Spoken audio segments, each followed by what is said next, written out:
soon as he brought it up, like I got so angry, man. And just To be fair, like how actually, does Death Battle keep letting only, people get away with that? To be fair, it was only one. I hope I'm streaming this to the right channel. someone said that. I think didn't that comment say like, "Oh, this happened for like most of the pitch." I was like, wait a minute. I just looked back at it like this is like literally like less than 30 seconds. What are you talking about? Yeah, and I didn't even say that the matchups were bad. I was just like, the point was more that Cell is really popular and that there were a lot of matchups that people couldn't agree on. Not really like, oh, these are bad. It's just look at how popular Cell is. Yeah, like I think the only way that comment even like got to that video, someone must have like just screenshot out of context and just like flew in, just didn't watch. He's like, oh no. I have a feeling that if we did our 096 versus Toru pitch today, there'd be a bunch of people yelling at us for like dunking on 682 versus Doomsday and saying it was a bad matchup. Oh god. For talking about it like very briefly in our pitch. Come to think of it, like that too. You didn't even say it was a bad matchup. You just said that, hey, this matchup would be a better. Neither did you. Yeah, but people still interpret it the way. That's the point. I did start the stream, by the way, just so you know. Oh shit. Well, hi commenters, we're making fun of some of you. It's okay. There's just this weird meta right now where it's not even if you shit talk pitches, it's if you even bring them up. It's just such a big problem to people now, and I'm curious as to why. Just gonna one day, and we're just gonna step outside, and just like a huge laser is just gonna vaporize us out of nowhere. For that. Damn, that's what's gonna happen. Fans got resources. I know, right? They got the Top Hat clan. This Aku, yeah, true. I'm pretty sure that's how the Scotsman dies. He just stares at the Scotsman, and then all of a sudden he's gone. Well, you would know if you watched our Aku versus Lich Death Battle fan battle cast. Shameless plug. Link in the description. Shameless plug. I probably will because you're leaving this stream to do another stream on fan battlecast if we don't finish this before that time. Oh yeah, Vaggie versus Hunter. Yeah. Yes. It's an interesting one. Who's covering Vaggie, by the way? Stephen Moore is covering Vaggie. I'm just curious what you can talk about, because there's not a lot of Has Been Hotel right now, especially not a lot of Vaggie in Has Been Hotel. Vaggie's got some interesting stuff, like her weapon is interesting, and general angel physiology, there's some interesting stuff to talk about. Are we sure she's an angel? Yes. Yeah, she's an angel, yeah. She somehow doesn't know that angels can be hurt while being an angel that got hurt. So I'm just. This is bad writing. Look, to be fair, none of the other angels knew that either. To be fair, angels can't be hurt unless it's by another angelic weapon. Like Adam was shook when he found out. He was like, "Wait, what? They can do that?" We got both Tony, Sonic, and Wraith here. How you guys doing? Yeah. We are not slandering 682 versus Doomsday. Yeah. We're not. Okay, the thing I don't get is, like, Lou literally cut out flippin' Vaggie's wings and eye with an angelic sword. How did she not realize that her spear could theoretically do the same thing? I just attribute it to bad writing. That's what I do. Like, I don't know. I don't think it's really bad writing. Because I don't know this. They thought that Vaggie had lost her powers clearly. Clearly. That's the answer. And not... I mean, Has Been Hotel's good, but, like... Oh, boy, is it not perfect. I like it. I'm wondering, how is... I don't like Viv's Pop that much, if I'm being honest. It's not because of controversial shit. I just think if there's anything, when we start our show that we're doing here, if there's anything you don't take from her, it's how to take criticism. Because her Twitter is a cesspool of her just not being able to take it the way she dishes it. Yeah, that's fair. To be fair, now I am not some super defender of Viv's Pop. My defense of her is I think she's a human. And the level of criticism she has received, I cannot think of someone outside of politicians who have received worse criticism than Viv's Pop. That is also... I can list quite a few people, but I feel like she's the least deserving of it. Because the people I can think of are in controversy. Like, you got fucking people who got booed off the internet, like the completionist for his charity fraud who dealt with. Well, yeah, Samuel. that's It's a just lot more. hers is not Yeah. as warranted. She just needs to Like realize every time it's she not. posts anything, she's just like swarmed with a bunch of hate. So it's like Yeah, like until don't- she actually starts doing like actually heinous stuff in response, I don't really think I can even blame her for being And to an ungraceful with her Yeah. Yeah, responses. I'd say like extent, most that's of fair, like but she's mixed up. She's now mixed up. Yeah, I- Replying hatefully to people who are hateful and replying hatefully to people who are just normal criticizing. Like she's so lost. She gets so lost in the sauce sometimes. Granted, she has calmed down a bit, but she gets so lost in the sauce sometimes that she goes against everyone. It doesn't matter. And I'm like, I look at that and I'm like, all right, whenever I have to deal with this, because we will at some point. If you're online, there's going to be something you make that people won't like, right? So at a certain point when we deal with that, it's just got to be like, all right, just take it. Just leave it. It'll be okay. That's how I feel she should handle it. You don't have to respond to every hateful thing. I used to do it on this channel, on the Plime channel. I used to respond to every hateful thing, and I was just like, what am I doing? I shouldn't be doing that shit. She would benefit from an internet detox, I believe. I think everyone could. Yeah, we all need to disconnect every once in a while. It's good for Yeah. the soul. So this Yeah, is it's very actually the good. announcement that this channel and all channels that are associated here, whether it be Jobbers, Sherms, or Sauls, it's all getting shut down today. Like all hell of it it. is. It's just, Wait, what? like Anyways, I'm gonna bring up a Lim's little dad bit- actually works at Nintendo and YouTube, and his finger is over the delete button right now. So we better do Oh, a good no. job this stream. Not the YouTube My channel God. that I have and never No. linked to anything. How you guys doing? I'm not doing great. it's I'm sorry. not great at all. Disney It's won't like, let me watch Doctor Who. No. Who? Disney. Doctor Disney. Who. No, I was making the obvious joke. It's all Disney. Paul might join us at some point. I'm not sure. Anyways, let's actually start talking about matchups and not personal feelings about Busy Pop. Yeah. Yeah. Probably a smart idea. Can you Mhm. all see me screen sharing to you right now? Yeah, I can see it. All right, let's Yes, talk this is a about very. Makoto versus Tifa. I couldn't remember her freaking name. Which one? Makoto. Obviously, I know Ah. Tifa. I'm not a huge Persona guy, especially Persona 5. I'm very well known amongst my circle to be the one that got to the second chapter and said, I don't like this, and stopped playing it. So I no. don't know much about Bro. Makoto. I hate the way Persona 5 tells its story, how it's like, and then this happened, and then you just have to experience the exact thing that was just explained to you. I couldn't get past it. When they explain that the artist dies, and then, oh, spoilers, I guess, for chapter 2 of the game. When they explain that the artist guy dies, and then you play the whole section of him dying, I'm like, alright, what's the fucking point? I don't know. If they're just gonna tell me the story beforehand, I'll just look it up online or something.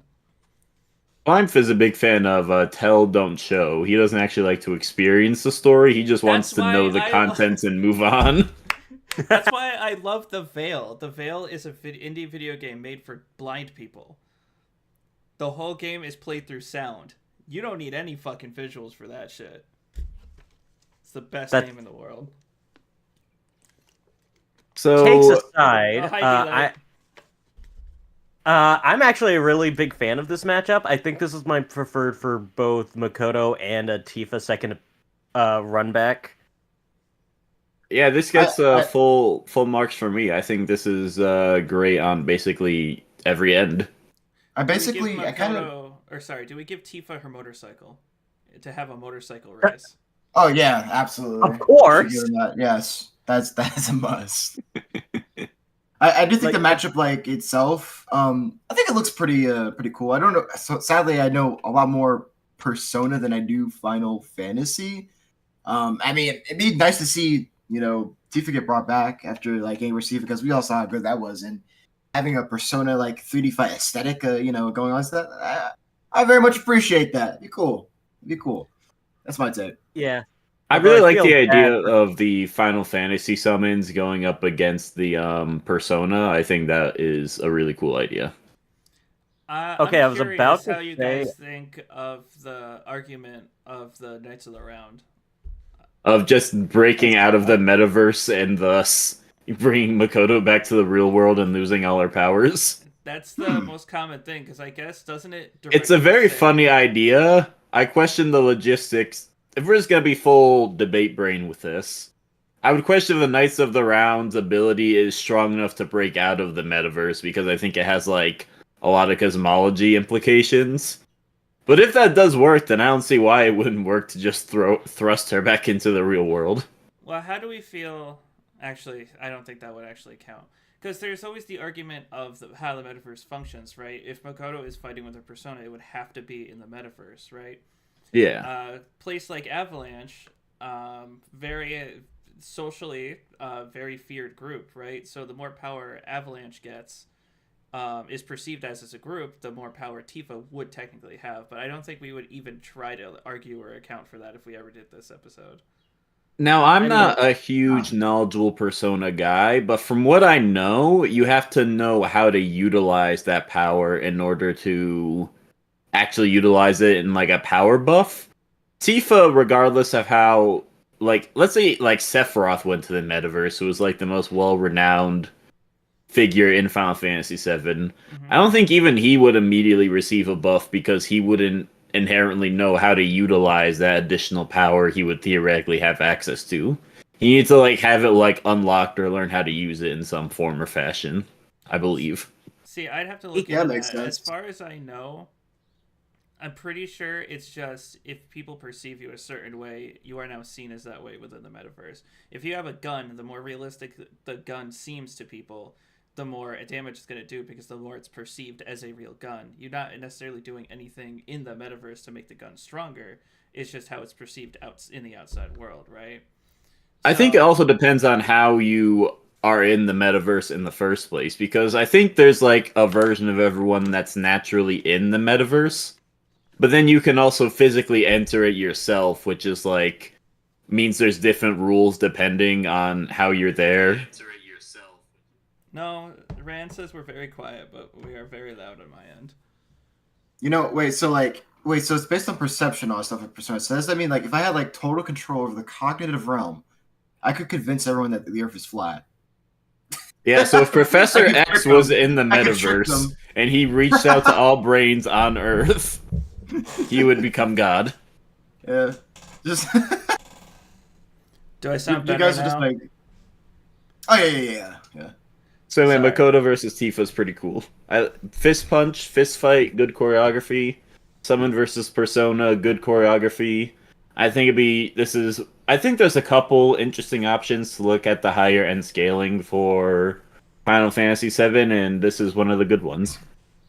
I think so too. One of the reasons I put it on my poll is because the idea of looking at Persona, and I think either you guys or DB did a cast on it. We already did a cast on Yeah. it. Both us and DB did a cast on it. So I think one of yours, probably yours, let's be real. I think one of yours made me go, you know what? That's really interesting. But honestly, if it came down to the omnipotent orb, I might not do it. Just being real. My favorite argument is Tifa pickpocketing the omnipotent orb. Ah, That'd be pretty funny. Yeah. Ooh, I see this one. Okay. so I don't know much about Gorr other than the live action Marvel movie, and I'm pretty sure that's not the most accurate representation of his character. So It's I might not need some the gaps filled worst in. interpretation of his character, but it does not go nearly as hard as it could have. Yeah. Gorr was held down by the overall tone of that movie, because Gorr is like a terrifying eldritch monstrosity. Yeah. This matchup with Zamasu, I think it's pretty neat. Like, what else could it do different than like Goku Black? So it's like kind of like, I mean, I feel like if Zamasu and Goku Black, Goku Black, I feel like they're kind of the same thing. But like what Zamasu kind of, I guess, will bring to the table in terms of differentiating that is, I would like to see Infinite Hi, Saul. Zamasu play Hi, plays a Saul. factor into this episode. Yo, what's up, Saul? Yeah, that's what I would like to see. Infinite Zamasu. That'd be pretty cool. What would Gordon do? Would love getting both of these guys on Death Battle. It's definitely popular for a good reason. Yeah. Gorr being the guy that wants to kill all gods and Zamasu being the guy that wants to kill all mortals. It just makes a lot of inherent sense.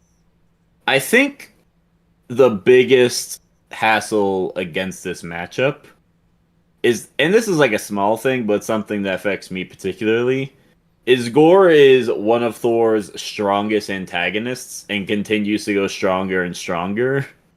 So it's just, of all the Marvel characters, this is the one where him fighting a Dragon Ball character is not the most compelling to me, just from like a debate and analysis perspective. Yeah. Mm-hmm. I think it would really just be like, yep, that let's go over Thor versus Vegeta, but ever so slightly edited and arguably even a bigger stomp. Fair enough. It'd probably be a bigger stomp, but if you take out the debate, though, right? There's something interesting here, like an interesting kind of story you can tell with these characters. Oh yeah, definitely. Oh, I used to be a hater of this matchup, but eventually I realized that it's pretty good.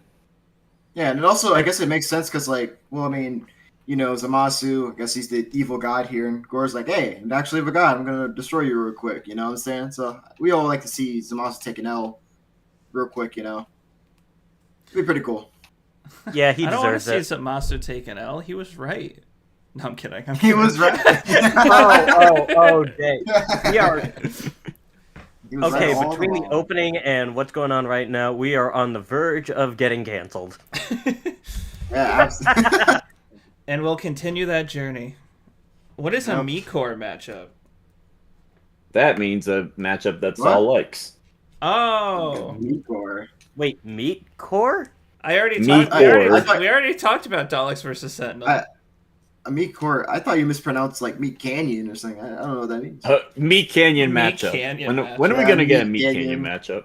Yeah. Yeah, Queso is his best opponent. I think. No, I'm kidding.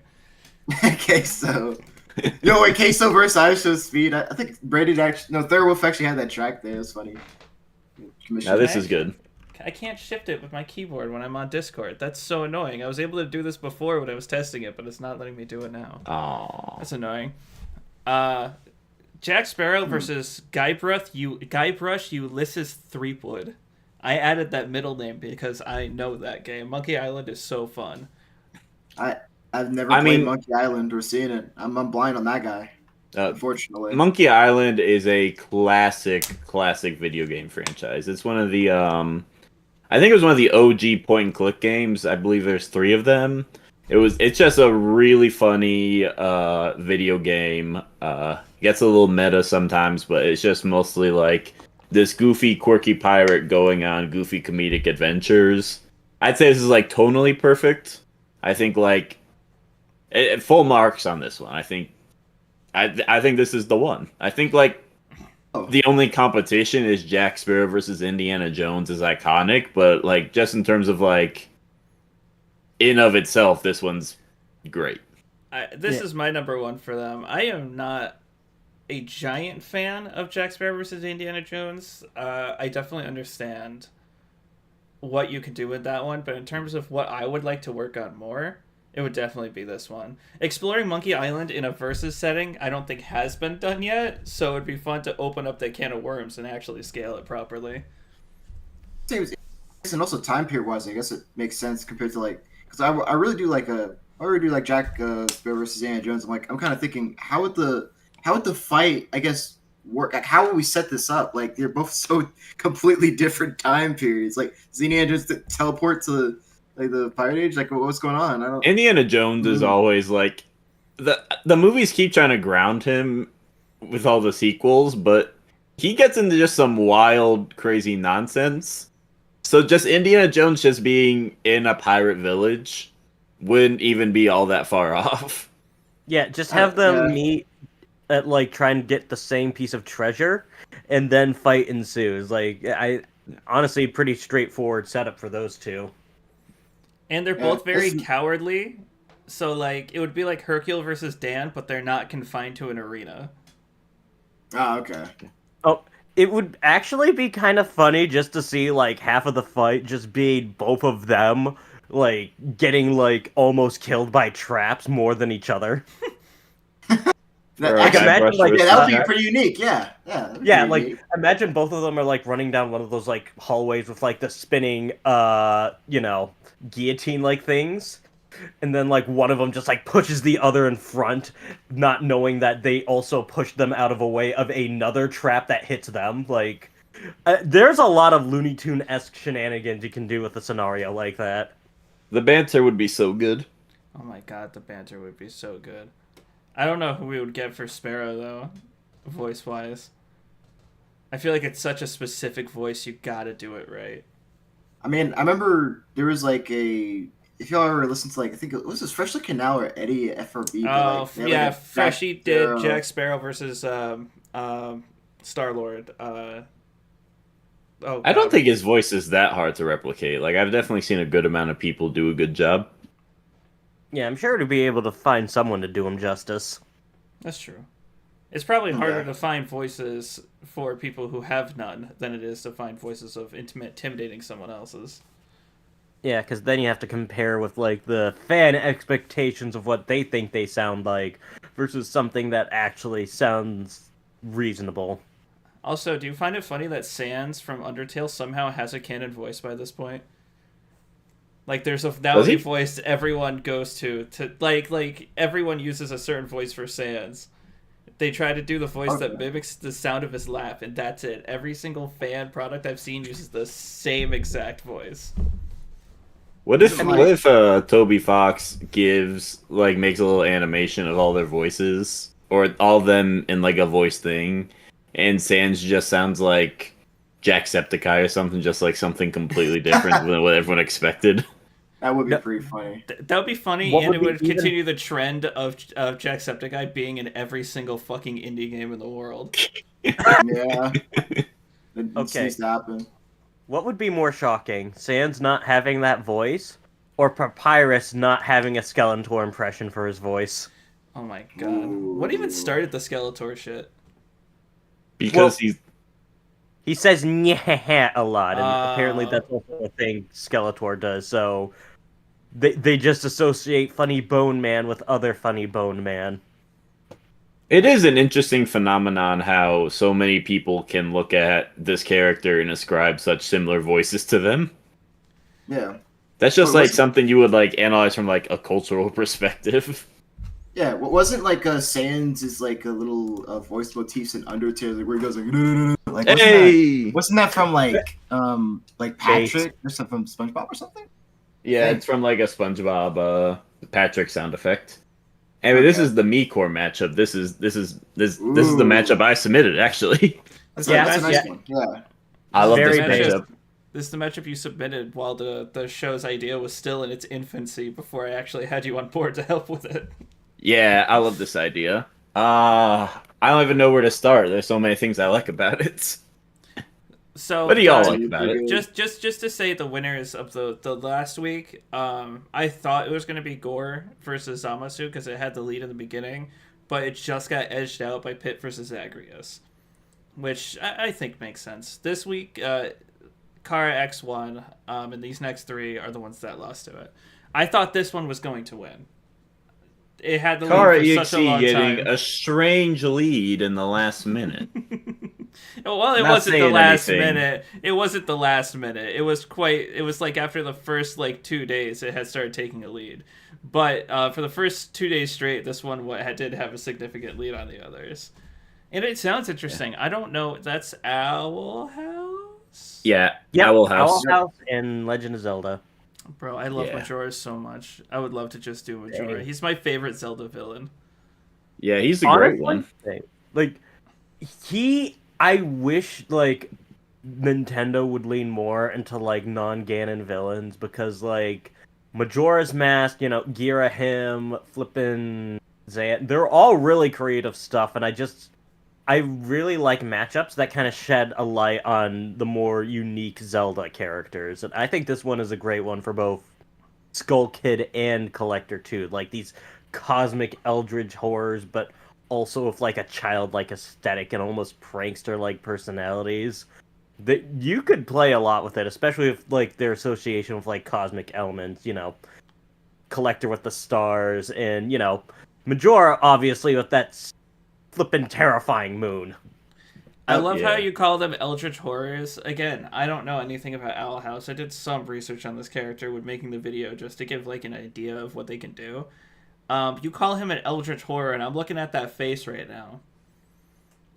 And he is friend-shaped, but he is not friend. Okay. I mean, he becomes friend, but he does not start off as friend. So it's Dragon Ball? Are we gonna act like children aren't scary? No, children are pretty That terrible. They're scary, man. They're scary. How many times has the scary child trope been used in horror? This matchup is also the only one that somebody had tagged me on Blue Sky being like, he brought this up in a video and I love it. So, like, I feel like this is like a winner.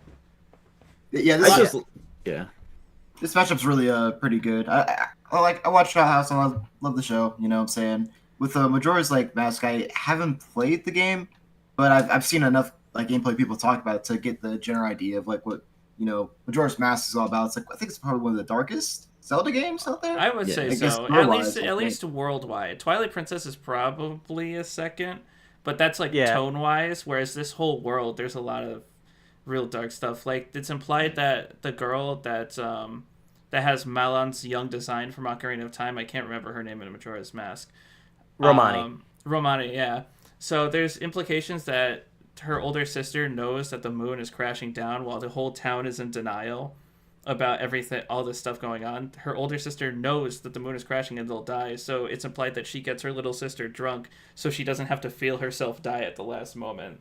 It's like, Jesus fucking Christ. Yeah, it's rough. That sounds rough. Like, it's a rough situation.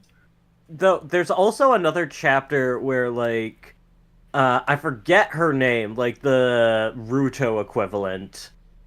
Like her children get like stolen as eggs, cause and like she gets so depressed that she literally just stops talking at all, and it's like, my gosh.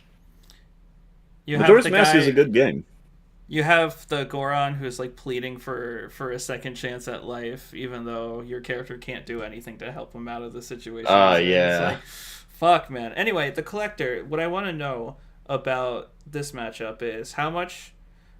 Number one, could we put the fight in Termina? Would it make sense for the Collector to come to Termina so we can have the moon shenanigans happen? And two, I mean, it makes as much sense as any other crossover in Death Battle. I got an idea. Wait a minute, hold on. What if what if Majora actually just, I don't know, invades like what was it, the Boiling Isles, right? And this point is going to take place during the cliffhanger of season 2, right? Where basically they get the Collector like, yo, Collector, you got to help us out, losing them, right? And then he sees this like the Majora's moon falling, and goes boop, and then the Majora's like, yo, what are you doing, bro? Why? Like that could be an interesting crossover like that. Yeah, I think that would write this stuff as well. Like I think both ways, like Termina or just the Boiling Isles, I think it fit perfectly in their storylines, The Collector. Gosh, I don't even know which one I'd prefer. Those are both really good ways to set it up. Yeah, it's interesting because both Termina and a lot of the stuff the Collector does makes for really interesting set pieces. I would say that it would make more sense overall to have the fight in Termina, because Collector stuff he just kind of spawns. So you can give him almost everything he has just from his own creation. Where a lot of Skull Kid stuff is things that have been manipulated from Termina in the first place. Yeah. So it'd just be easier to make it work. Did he create a universe? Wasn't Termina, well, he did create a lot of it, but a lot of it's like he remade Termina in his own image. So it's like, oh, okay. Yeah. It's less of him like creating Termina and him stumbling upon Termina, finding Majora's Mask, and then saying, "This is my playground now." Okay, makes sense.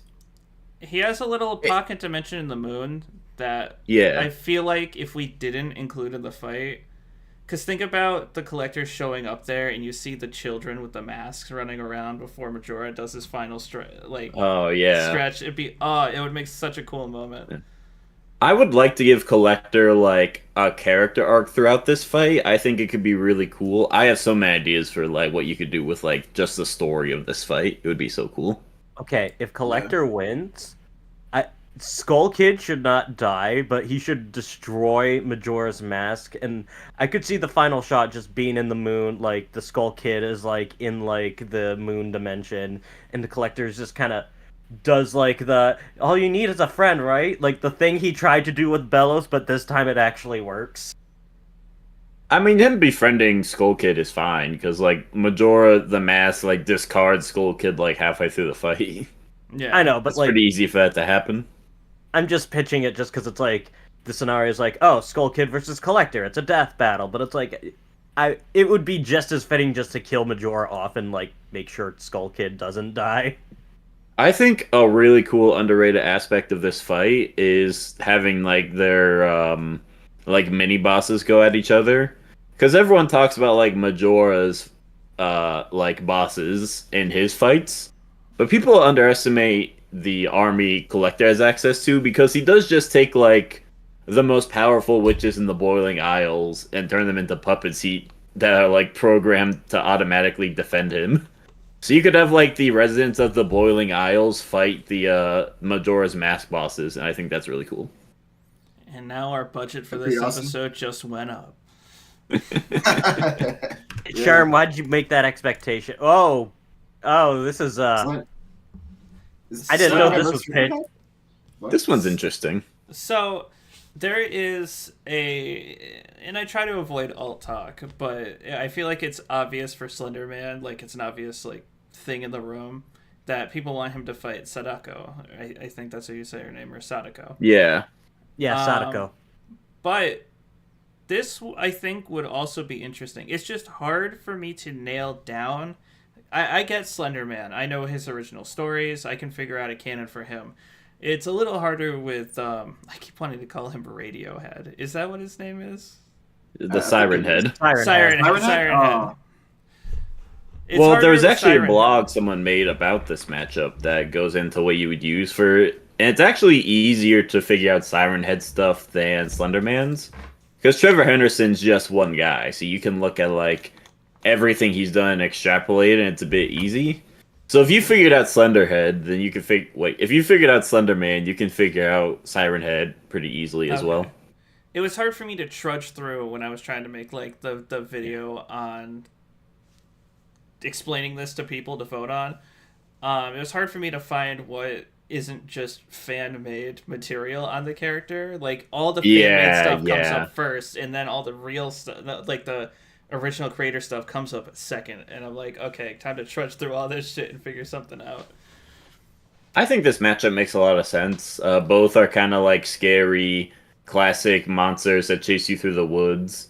But then if you go into lore, they're actually secretly like cosmic eldritch entities that are like crazy beyond comprehension. You can do some cool stuff with this. Yeah. I think artistically too, we can do like a sketchy hand-drawn type of thing, like not too detailed, not clean, but like a sketch kind of battle, kind of like what Slenderman looks like now. And I feel like people would still like that it. would be cool. No, I would really love that art style because it just kind of leans more into like the like a Slenderman sketch art style, like the notes from the original game. I think that would be really interesting. Yeah. How many people here have played the original game? Oh, I have. have. Yeah. I was... It was like the only game my brother had on his old laptop, and I would sneak on when he was not using it to play it because I was a stupid young guy and I was not allowed to play horror, and then I scared myself by it. I played it on my iPod Touch because I didn't have a computer yet. Hold up. Because I was a child. Did you say it was the only game your brother had on his computer? My brother's not a big gamer. Why? What about Slender Man went, okay, this is the one I need? It's a All of walking his friends are like, simulator. oh man, this is like the scariest game, and I think they played it one night, and then he's like, okay, I'm kind of over this, but I'm just like, game, I want to play it. Must get pages. Must get the Yeah. pages. And it's just like, yeah. And I was really upset when I got all the pages, and I still died. Damn. I really Oh. like this one. Who is the guy on the right? Yeah, I So- don't know that guy. That is Red Keeper from. Oh my god, it's range. Oh my god, not Reject Ranger. Is it Reject Ranger? Oh, is it like a Common Rider thing? Ranger or a Power Reject, Ranger? not Ranger Reject. He's like essentially like an evil Power Ranger. Yeah. Oh! Okay, I can already see the thematics here. There's a lot of parallels with their characters that would make for such a cool fight. Is Sherm still here? Sherm, are you live?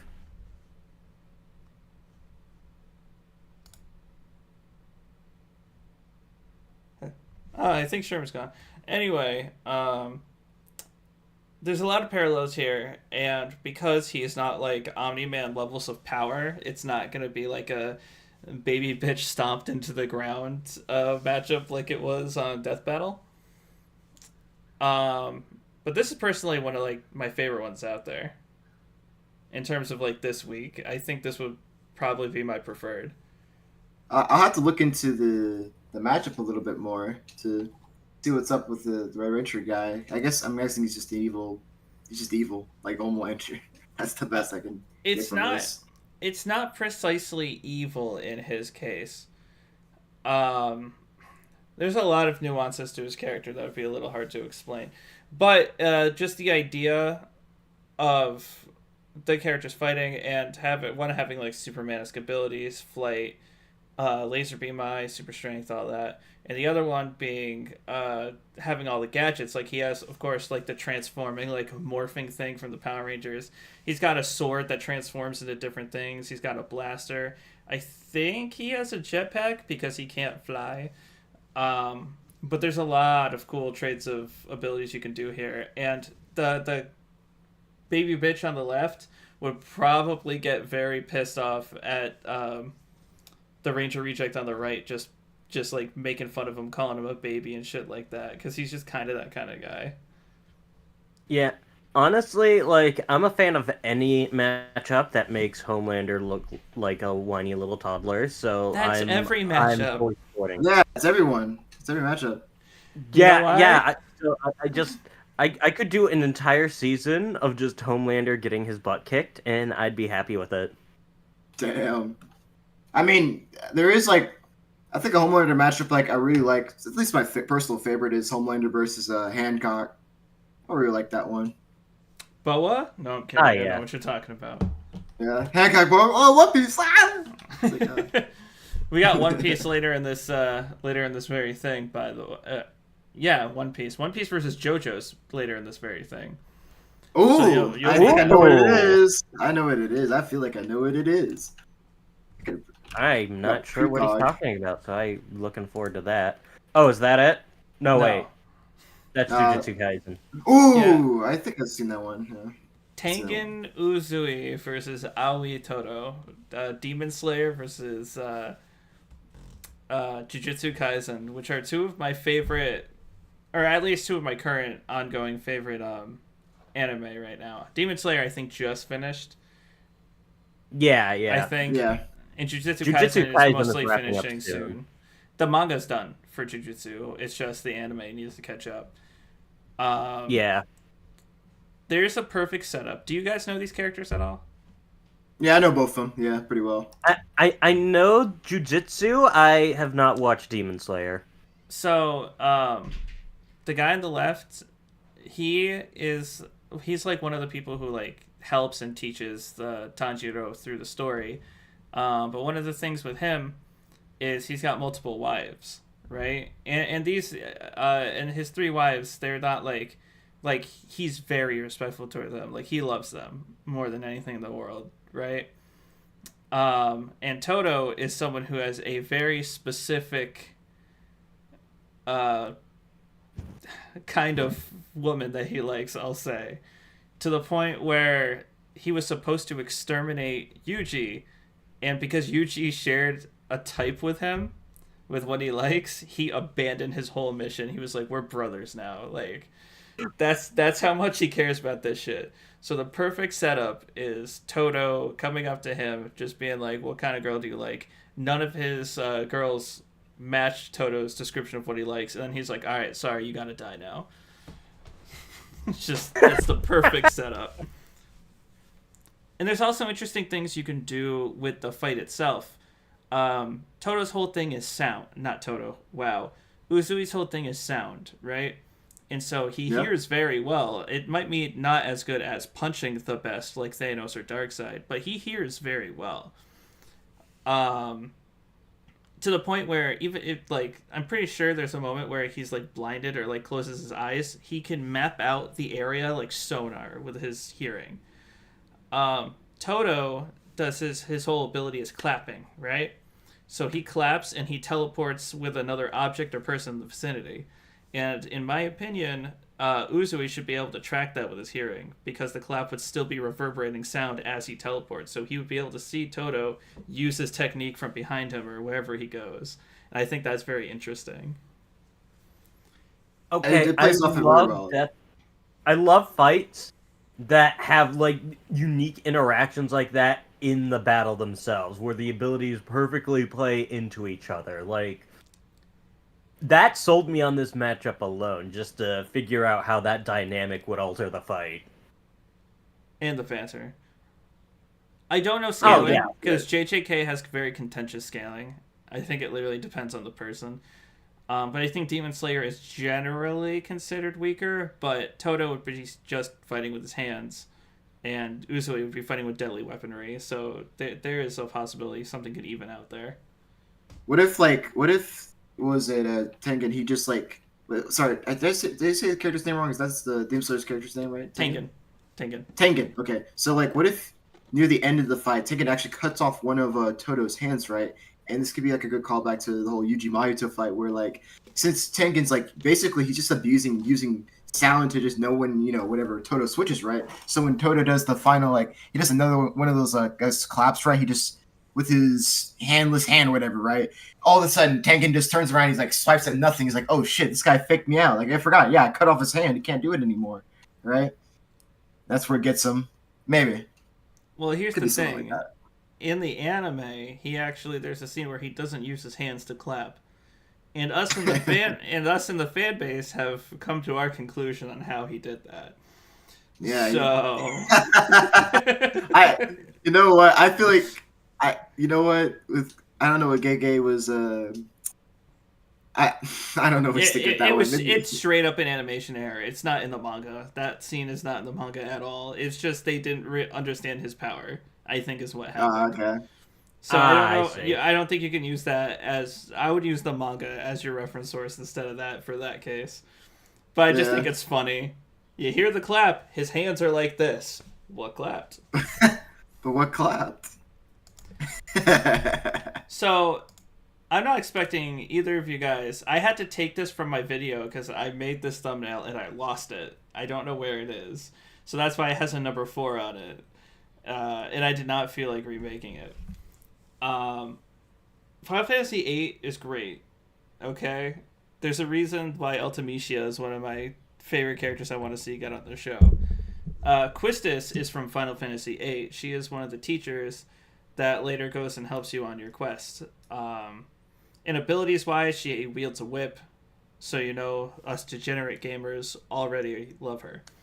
And the same is with Scherazard Harvey. She is from Trails in the Sky, as it said. And she's not a similar role in terms of like her personality is very different. But she also fights with a whip. She also was a teacher at some point before breaking off and doing her own thing. But there's a lot of parallels between their characters, and as well as there being a lot of differences that I think would make a cool matchup. I don't know if you know about the junction system, though, in Final Fantasy VIII. Of course, this is the matchup Sherm would return to. This matchup sucks. Who likes this piece of shit? You know who actually put this in the tournament, by the way? I don't know, but they put Final Fantasy VIII in, and that's based. Good for them. Good for them. This Final was- Fantasy VIII. This was the one Korshba, the guy who made the Game Over remix, submitted. Nice. Um, I don't know how much we've discussed it, but just from like off the top of my head, it seems like this is a teacher fight because like this. I think this character was like one of the instructors in Final Fantasy VIII. yeah, I was telling him. So Teacher one of whip. them, Quistis was a teacher, and Scherazard. Quistis was a teacher before breaking off with Leon's crew and joining them, and Scherazard was a teacher before some things happened in Trails of the Sky, and she ended up breaking off, doing her own thing for a while, and then joining your crew later. So there's a lot of parallels. I don't know how Scherazard doesn't get absolutely mollywopped. Oh, it's Trails in the Sky and not have. I guess it's a Final Fantasy. I don't really know the scaling for either of these franchises now that I'm thinking about it. Just Specifically for 8. Huh. pure abilities wise, well, Final Fantasy scaling doesn't matter because the city is apparently canon and everyone scales off to each other. But That's highly debatable. they straight up said it was. When I was researching Who's this, I they? was like, fucking one of the Who's people behind who's this Dissidia- they? One of the people behind Dissidia, straight up was like, I found a whole fucking Reddit thread where they were like, "See, it's confirmed. Oh, you could shut the fuck up now." I'm like, okay, interesting. It's like people who think Heroes is canon because I guess one of the people behind Fire Emblem Heroes was like, "Yeah, by the way, this is real," and I'm like, everyone just scales to each other then. That's so boring.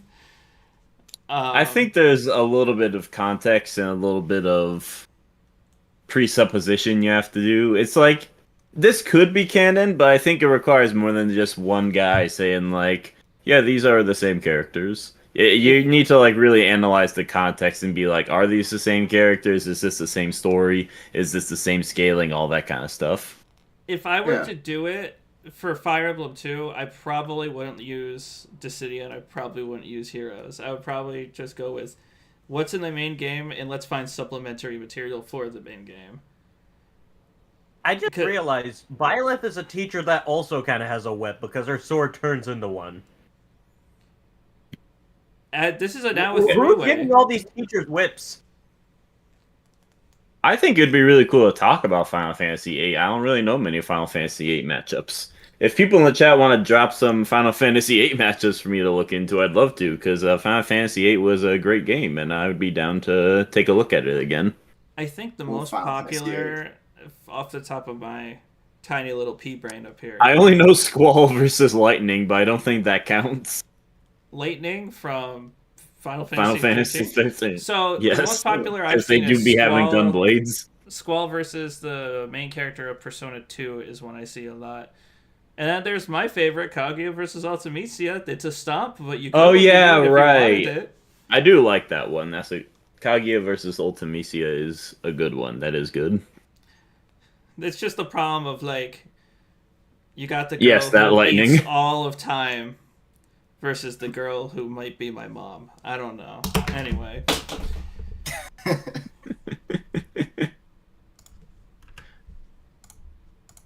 Oh, I like this one. I completely did not expect this one. I thought it looked something else entirely. Oh. What was the one you were I mean, expecting? I've seen this before. I was expecting, what was it? Bruno Bucciolati versus Law. Try it. Isn't it? Oh, I get it. I get it. Did anyone pitch Yeah. Bruno versus Satsuki? Surprisingly not. What? Okay, I- so you I'm know- going to take this moment to say that's a better matchup than Bruno versus Satsuki. Yeah, like it's sad. With Bruno versus Sasuke. It's kind of sad, like how much the match just kind of went down over the years, because mainly because like the Kill la Kill stuff got like buffed like tremendously. I'm like, oh my god, like whew. Yeah, Bruno's cooked. But this one right here, Jotaro versus Katakuri, I mean, it's not my type of jam, but like I think Sherp's gonna pop off harder than this. Yeah, this is a me-core matchup. This is what I'm into.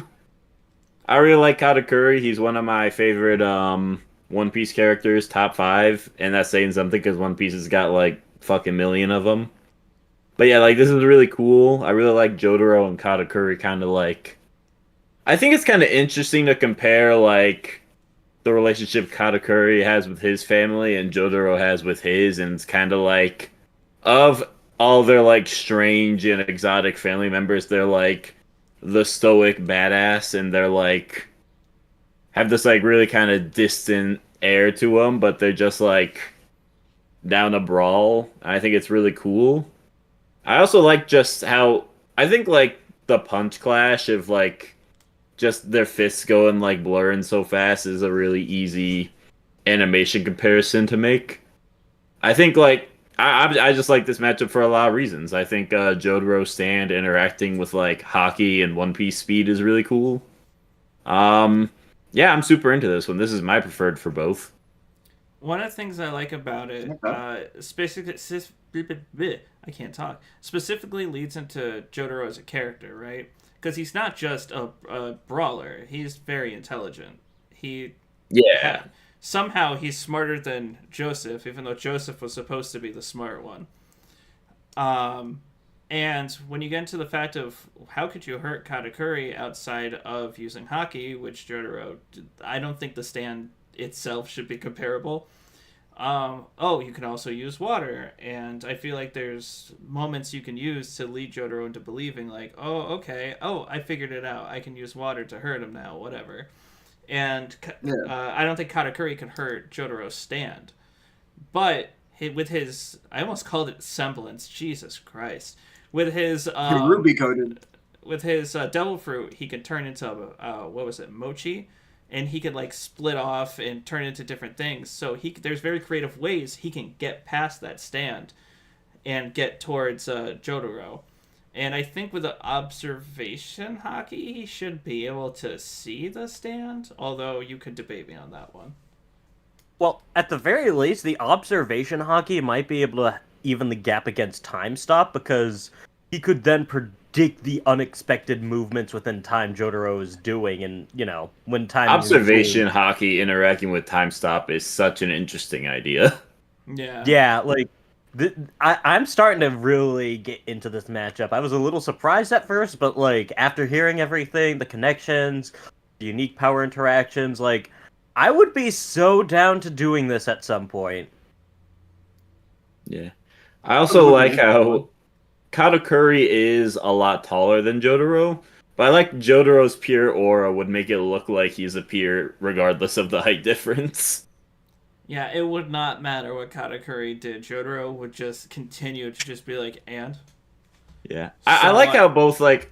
I just like the thematic parallels between the two, and how much, like... Despite how cold and distant they are, how much they do actually care about their families, I like how this matchup reflects that.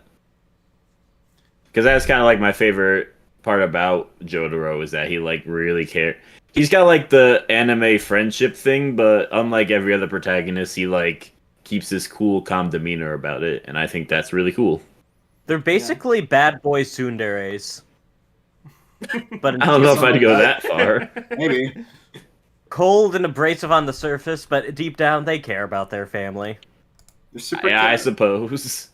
This is an interesting... Oh gosh, oh no, why is he here? Get him out, get him out, get him out. Get Hisoka out of here. Get him out of here. Get him. Who brought Hisoka here? Get him out! No. What y'all don't like the best villain of Hunter x Hunter? Oh my god. I mean, he's an entertaining villain, but also get him out of here. Get him out. Yeah, I don't feel safe. I do not feel safe. But how are you going to stop him when he hits you with something with both the characteristics of rubber and gum? It's properties, fake Hunter x Hunter fan. Fuck, I suck. Oh, I am a fake hunter. I've only seen the original anime, never read the manga, never saw the new anime. Yes. So fun fact, I made this thumbnail because one was not made for this matchup. I was proud of it, but I could not find a good background, so that's just a background of a casino because they got cards. I mean, it kind of works. I kind of like how it looks too. Kind of looks like Heaven's Arena too, so like digging the thumbnail, but joking aside, this is kind of an interesting matchup just because both are using cards to fight each other, but they're also just kind of very opposite personality-wise. Luxord is kind of like this really kind of chill demeanor, doesn't really get angry or anything. He's just kind of doing his job. Well, Hisoka, he is all about the shits and giggles. Like, he just murder-happy clown. Has some... I'm not even gonna... How do I say this? His motivations for doing what he's doing is not advertiser-friendly. Oh, God. Pretty I don't rough. know too much about Like, him. yeah, I just know he's a little creepy. Y'all can phrase it in a way that makes it not sound weird. I don't know why y'all are acting this way. Bro, Like he's Hisoka weird. He is is weird. nothing He's but weird. The way he weird. goes about it is weird. He fundamentally loves fighting and killing strong people. Like y'all can say that. The subtext is a bit weird, but we can say the words in the sentence to convey a message. I mean, yeah. Anyway, I actually have some negative thoughts on this matchup, so this will be my first actually hater moment of the stream. Ooh. I see what this matchup's going for, but I feel like the card theme is a bit weird because the way they use cards is completely different. Like the Kingdom Hearts boss fight, if I remember, there's like a lot based on like gambling and random chance and that kind of thing.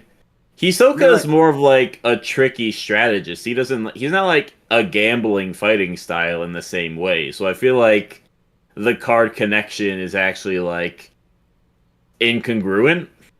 Yeah, it also gets worse when you realize that Hisoka doesn't actually use cards that often in his combat. Like, he uses it a little bit in Season 1, and he'll use them as, like, short-range daggers, but most of the time he's just using his bungee gum for fighting. I feel like maybe you could do something cool where you're like, Hisoka uses his brains and strategy to, like, optimize his chances against the more random chance gambling based fighting style of the other guy, which could be cool.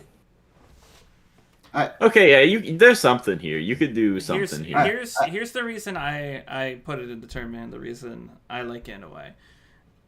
They're not fighting to kill each other. They're fighting to deal with Luxord's ability, which is the gamble system, and whoever loses in the gamble system is immediately defeated. You don't defeat Luxord by whittling away his health. You defeat him by beating him at his own games, and well, I guess kind of constantly attacking him to make his timer in his boss fight go down. But a lot of the times you're just waiting for that meter. So the actual reality of the battle is Luxord controlling most of the fight, and Hisoka having to use his brain to get past all of Luxord's tricks to try to be the first one to have Luxord's timer go out first. That's why I thought it was interesting. Yeah, that's not an interesting scenario. That makes sense.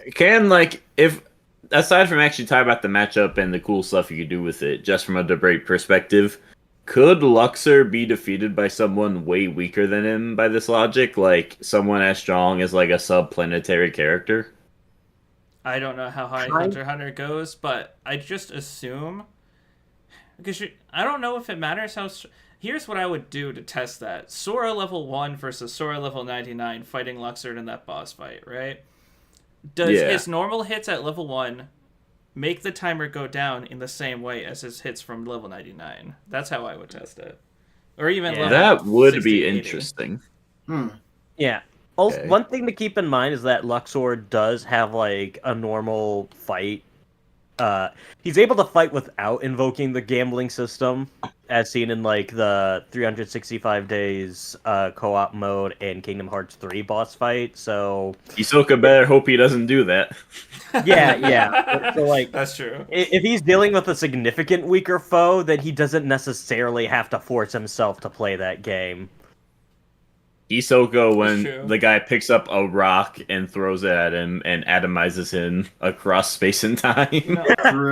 True. I for Hisoka, right? One matchup, at least I think I really do like them personally is like just Toguro from like putting Hisoka essentially in the Dark Tournament arc and having him put up against Toguro. I don't know. Feels like kind of a cool matchup. Just basically it's just brains.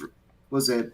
Hisoka's the brains, and Togoro's the brawn. Essentially, it's kind of Hisoka versus Toguro. Yeah, that is interesting. I kind of like that. Yeah, I like the idea of like Luxord being in a death battle, just because he does have unique properties for it. I don't think Hisoka is the best one for it. I almost was thinking like I think it'd be cool if Luxord fought like a JoJo protagonist who is like actually trying to like. I feel like Hisoka definitely does the strategizing a lot, but that feels like a very JoJo thing to do. I'm not sure which protagonist would be the best. Darby Yeah. versus Lex. Ooh. Joseph versus Luxord. That would be Maybe. interesting. Yeah. I don't know if I want that as sorry. a death now. I just want that as like a crossover. Yeah. I'm sorry, but Toguro versus Hisoka just sounds like, don't worry, son. We have Hulk versus the Flash at home. That's kind of what that sounds like to me. And what? Kind of fair. Kind of fair. No, it's not. That's not. Big, Those are strong two completely brute, different big, matchups. Big strong brute versus a faster guy who just happens to be smarter. That's an incredibly common fight trope. That we've never done on Death Battle somehow. What? No, that's definitely happened on Death Battle. Hang on. Where it's the What's in gimmick is strong guy versus fast person? I don't think so. The Hisoka versus Toguro is not fundamentally strong guy versus fast guy. That's not the main theme. Listen, That's also, just the thing you could do with the dynamic. Also, Toguro is so fucking lame, and he's not fucking lame because of what he is in the show. Because he's a really cool character in the show. He's so fucking lame because he won the Dark Tournament and said, "Hey, listen, I want to be the strongest level of demon there is." And they said, "All right, how about the strongest C-class demon?" And that's what he was like. All right, I guess I'll settle for that. His whole thing in the Dark Tournament was, I want the strongest class of demon. And then the next arc, they're like, yeah, he was just C-class. I was like, fucking excuse me? Well, to be fair, he wasn't happy about it. It was just like, well, fuck, that wasn't what I wanted. I guess I'll make it work. That wasn't what he wanted out of like an ethical sense. Not because he literally, they were just like, fuck you, and gave him like 3 ranks lower than what he actually asked for. Man, I can't believe Master Chief versus Doomslayer was just a fast guy versus a strong guy. Except Doomslayer is also Except faster. Doomslayer is both According to faster Death and stronger, so Yep. that doesn't count. Yeah, it's a fast, strong guy It's versus a somewhat slightly less stronger and fast guy. Oh, this is interesting. Ooh. Is it okay? That one's really good. That one's Is this good. against Wow. Kenjaku or against Geto? Ghetto. Suguru Ghetto. So he said That's it. Suguru Geto in Wow. the comments, so I'm guessing it's Suguru Geto. Yeah, Not Suguru Ghetto. Kenjaku. This That's is really interesting. good. That's a really good matchup. I mean, well, I guess debatability wise, like, there's not much Suguru Ghetto could really do physically against this because I'm not even joking. By Sensui literally just like flexing 1% of his power, just existing on Earth. He's like, "Yo, bro, we got to move this we got to move this fight to the demon realm because if we don't, Earth is gonna implode, bro." Like, oh my god, I like he this was game. literally, I get he it. literally said like, "Man, fighting here is such a hassle. I have to work so hard to not just destroy the planet." Literally, that's some insane stuff. Oh, And imagine if that logic was in Dragon Ball. oh yeah, that'd be Is something. Yu has anyone properly scaled Yu comparatively to JJ? Well, I mean, I think there's definitely a good amount of UU scaling. I think it could definitely do with like a modern like research blog or something, but it's Yeah. generally we got a pretty decently good idea of where the high tiers tend to be. yeah, like because like basically they're generally, at least from where I last remember it, like planetary. That's pretty like blatant and easy for them. But also like for speed, I'm pretty sure I've seen like it was either speed of light or faster than light for them. So What are you those? A lot of it say- depends on if you buy the spirit gun being light speed or not. Yeah, that too, because like he literally dodged that like in the first arc of the show, like or in manga. It's so Crazy. when Yusuke is fighting not Sensui, but the demon from the last arc, with the big horns when they were fighting for ownership of Hell or whatever. They fought to an extent where the entirety of Hell was shaking. We don't know. I don't know how big Hell is or whatever. And I don't know The if size Earth of was Hell would definitely be a thing to look into because it is Yeah. really, really big. Like, it might be like solar system sized. Yeah. Man, But they Yeah. remember they shook the whole thing according to the show. So if Since we Sensui's wouldn't around scale to that, power- but no, since they get like a huge buff in that last arc. okay.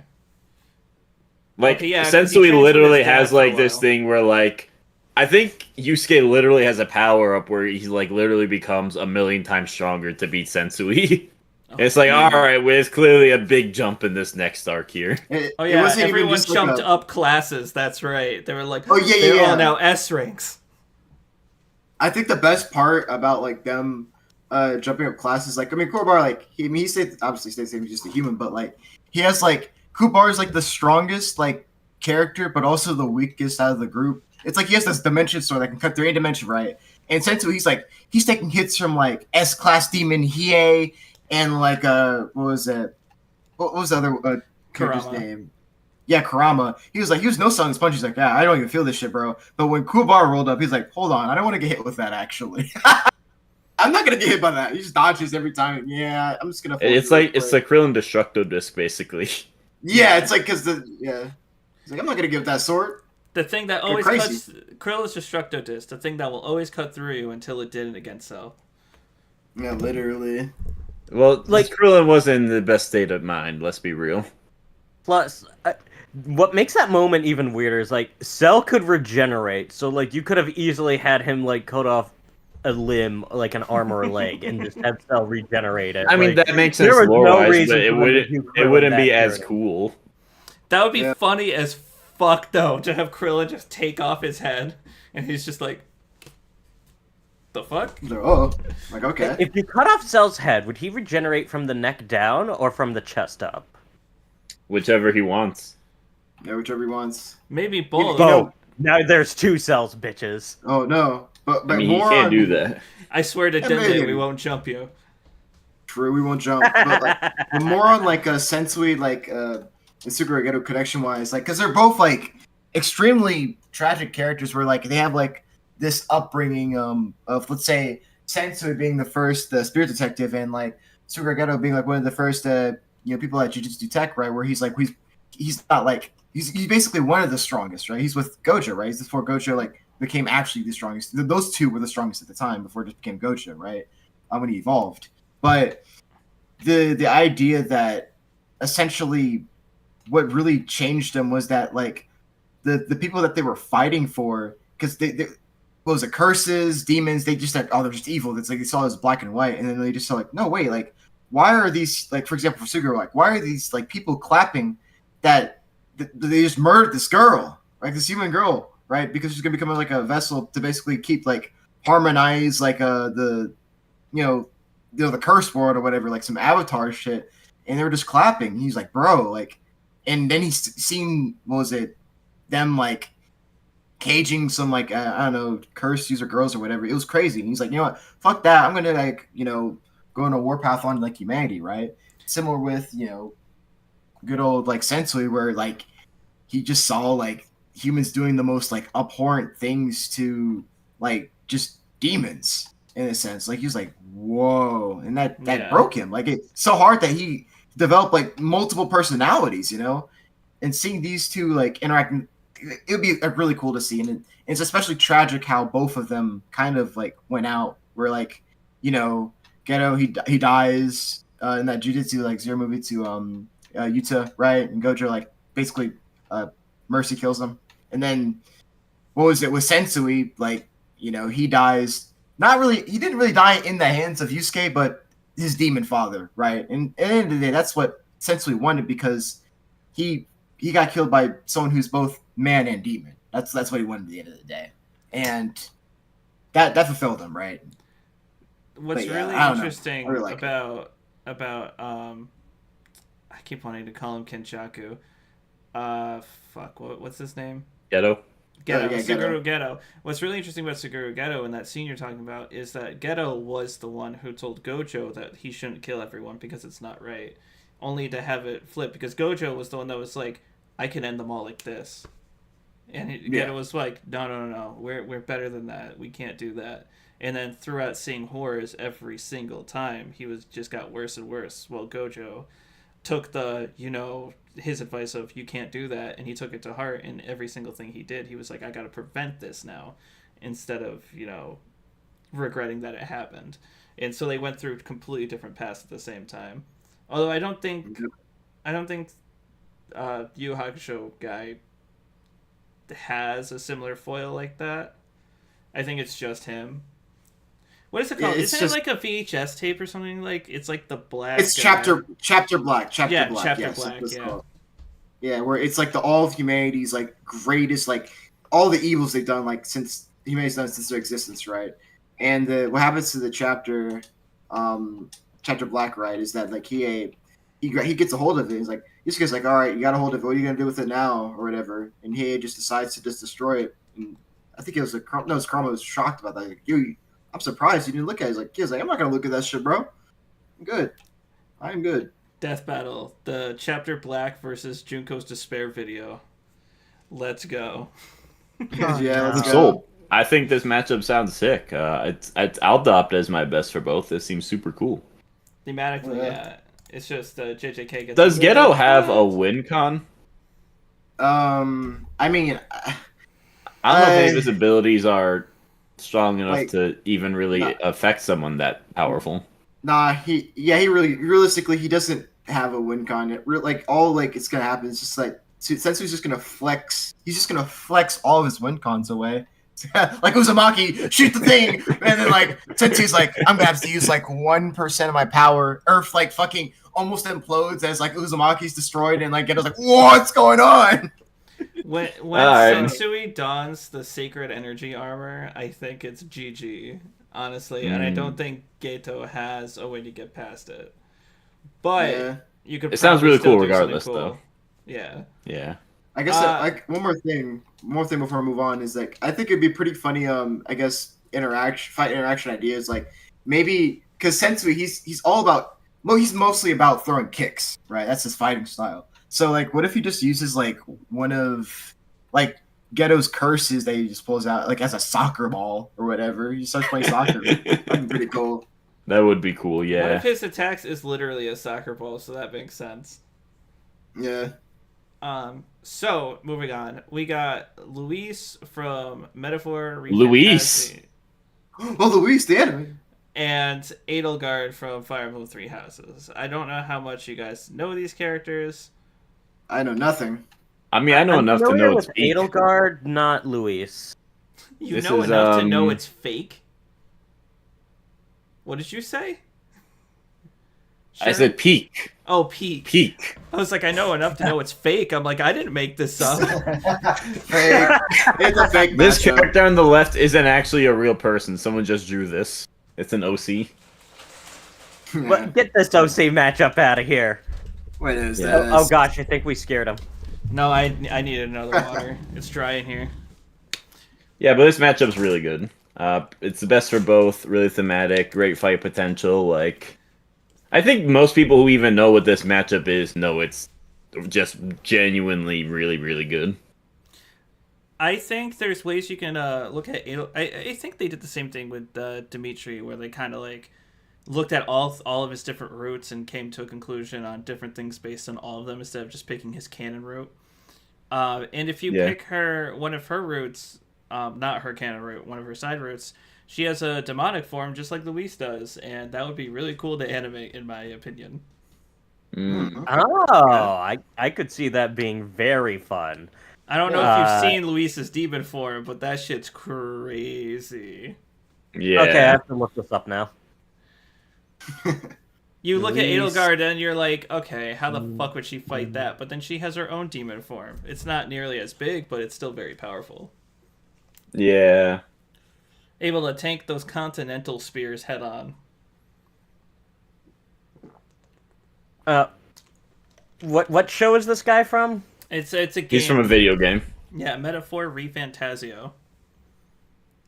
I think the only thing I've like seen of Metaphor or heard like or in the Game Awards stuff is I think I've seen like the main character of Metaphor get put up against like Johnny Joestar or something.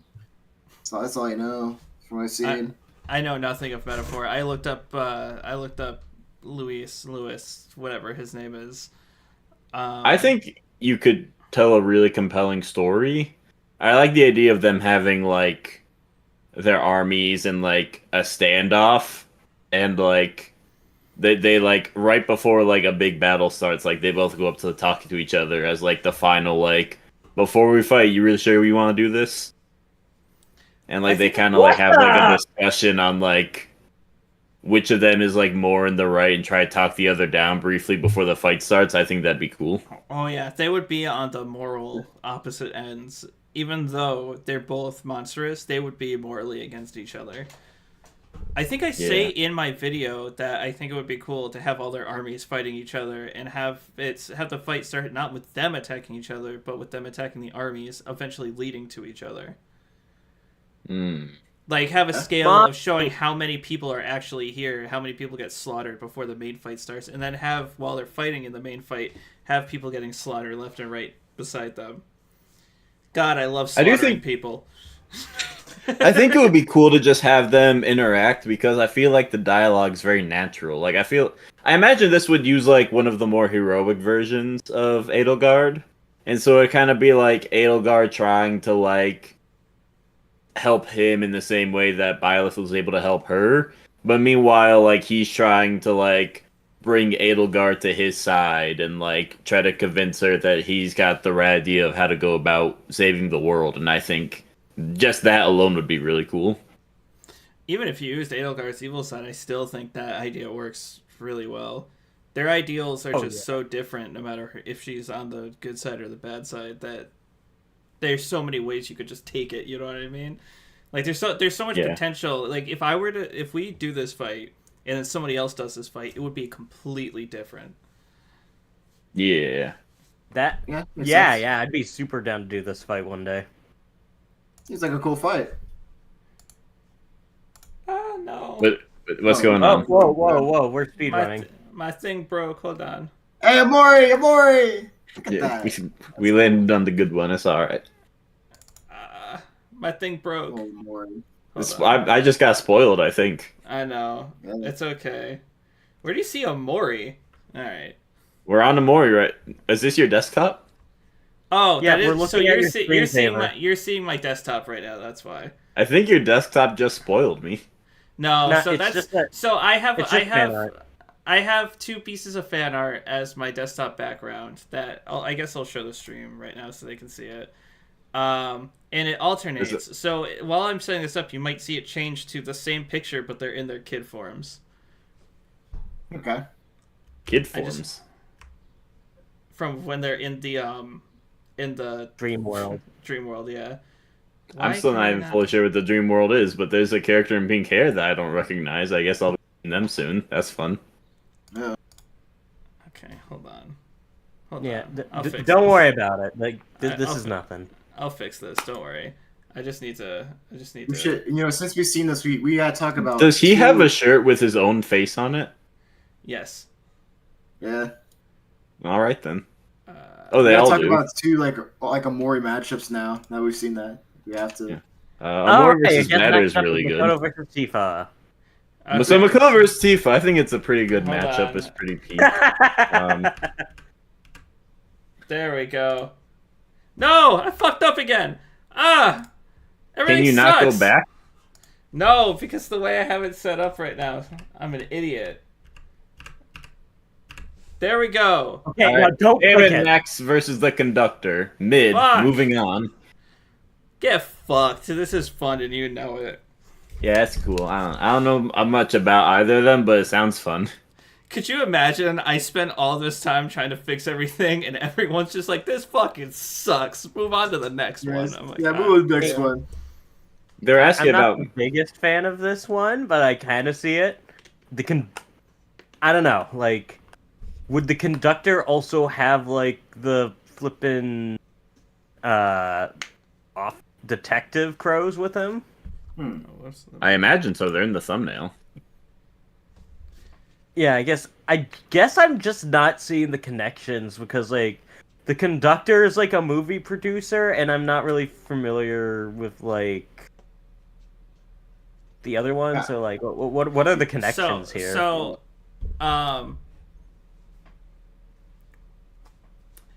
So, now that we're done talking about the connections, the actual fight is pretty fun.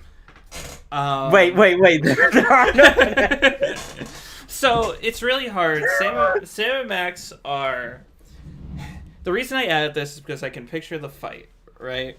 Sam and Max are investigators. The end of the Conductor's route, it can either be the Conductor or it could be the DJ Penguin, whatever the fuck his name is, as the boss fights at the end of the chapters, and you actually fight the Conductor, and he does a lot of things. He can like teleport around. He can drop a chandelier, a disco ball, and it creates like a fire shockwave on the ground. Like, he does a lot in the boss fight. And the whole thing is that he has one of the timepieces, and you fight him to get that timepiece back. So it was like a fun idea would be, obviously I didn't come up with this matchup, somebody else did. But a fun idea would be Sam and Max investigating the timepiece and finding the Conductor with it, and him being like, I'm not giving this shit up, I'm not going down without a fight, and then wackiness ensues. That does sound really cool. Sam and Max don't really have many good options.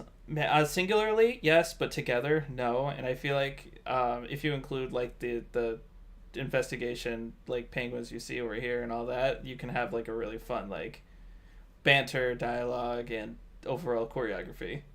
That's why I put it in. Makes sense. And with Sam and Max, right? Like for duo matchups in general, where it's like the main duo is they're so strong together that just a matchup with them by themselves or something like that doesn't feel right without the other. You know, fighting side by side. It's kind of like, for example, like I see like, I don't know, Dean from Supernatural up against like Buffy. I'm like, that's cool, but I don't know. It feels wrong without Sam being there. Like, not to be Sam and Dean, you know, something like that. I think I disagree with you on the Dean versus Buffy thing, but I see what you're saying. I'm gonna be the Sam real quick and talk about optics for a second.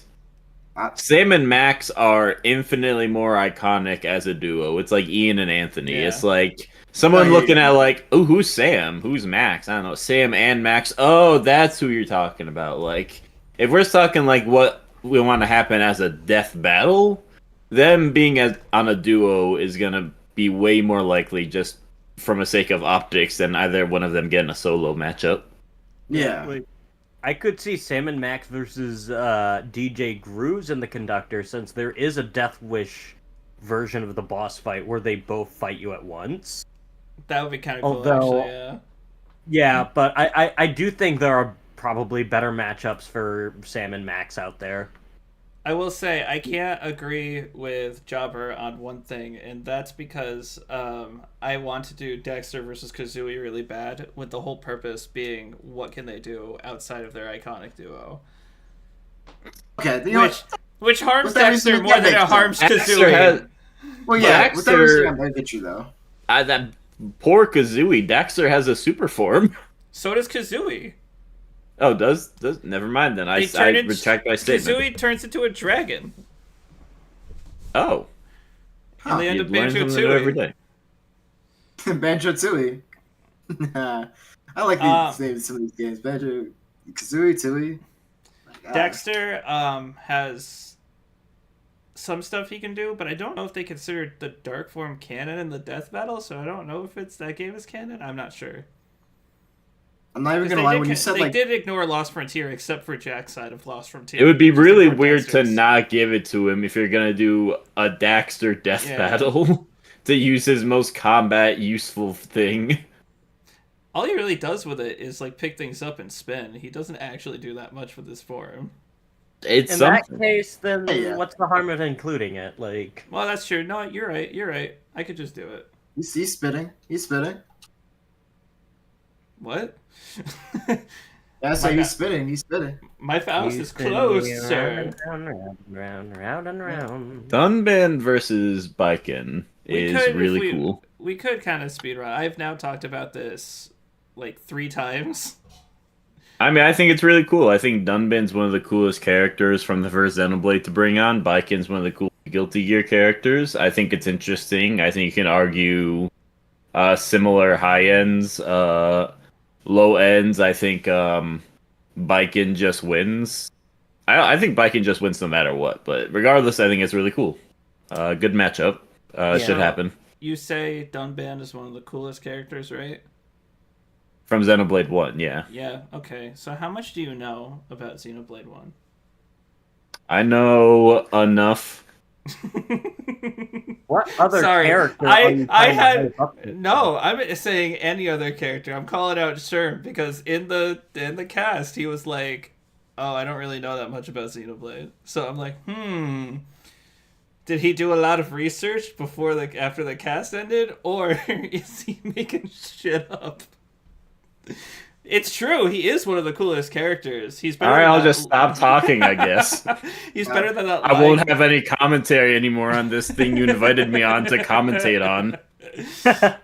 But yeah, I just don't want Charlotte because she's a two-timing bastard. I don't know how many people have played Xenoblade. I've never played Xenoblade. I don't know Xenoblade at all. The person right. I mean, I guess I know the characters left. She's from Guilty Gear. That's all I know. played Xenoblade. So Charlotte is the sniper in Xenoblade Chronicles 1, and after the Dunban sister dies, why am I blanking? Fiora. After Fiora dies, you get a character named. It happens in the first 10 minutes. You get a character named Melia that joins your party, and she becomes like a pseudo love interest. And Charlotte goes, "You know what? I like you. I think I'm gonna back you and Shulk the whole time." Now spoilers. Skip like 2 minutes in if you don't want Xenoblade spoilers. After Fiora comes back, Charlotte then goes, "Oh, actually, you were meant to be with Shulk the whole time. I'm backing you and Shulk the whole time." I'm like, you motherfucker. You can't do that. You can't just back one and then go back on your fucking word. Ugh. It gives me the ick, I tell you what. Unfortunate.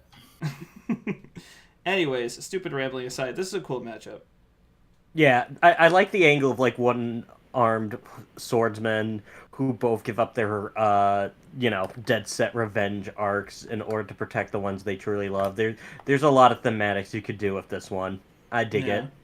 I wish I was a part of that cast because I have the clip of him using the attack that resets the universe on hand for the video I made on this matchup. So I'm like, fuck, I could just give it to him.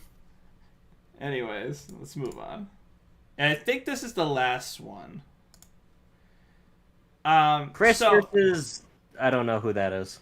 Chris versus Tiz Arier. So it's Deltarune versus Bravely Default. I've never played either, so I'm gonna need help.